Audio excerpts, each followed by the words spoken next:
straight out of a nightmare.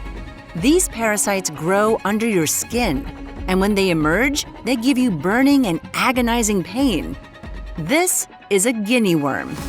So, how long can it get? And how are they nearly eradicated without any vaccines or medications? Get ready to be grossed out because we're going to see what makes these parasites real-life nightmares.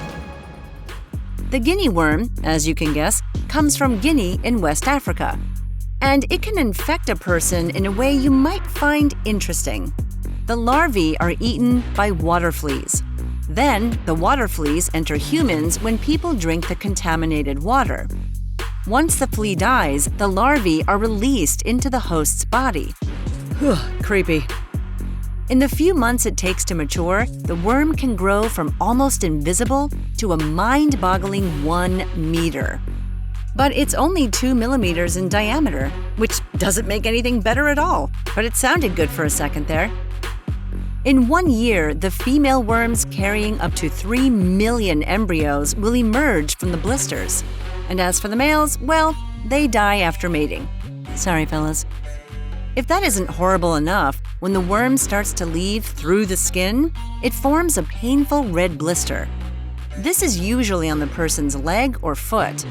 The burning pain can last up to 72 hours. And as a result, some victims take to water to help cool themselves down. But this provides the worm a perfect opportunity to release its larvae into the water and continue the life cycle. To get the worm out, experts wrap it around a small stick or some gauze. Then they pull it out bit by bit. This can take weeks. Other infections can occur and make the person suffer even more. To top it all off, even once the worm has been extracted, the person can still have difficulty walking. But the news about this parasite isn't all bad. Since 1986, the Carter Center, started by former U.S. President Jimmy Carter and his wife, has been fighting the guinea worm.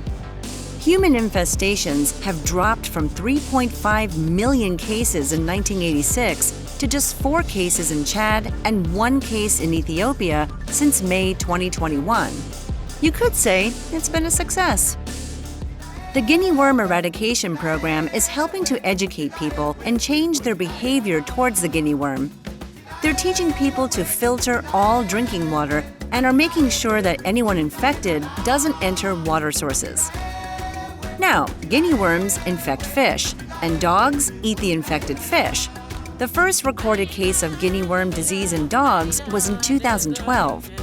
More recently, the worm has been found in baboons in Ethiopia. So even though groups like the Carter Center have made great progress in helping protect people from these worms, it's still finding new ways to adapt. Great. And believe it or not, there are even worse parasites than guinea worms. Think you can stomach more? Check out our video on the most horrifying parasites on Earth. They're the longest parasite that burrows into human tissue, and they keep adapting to survive. That's what guinea worms do, and that's what makes them crazy creatures.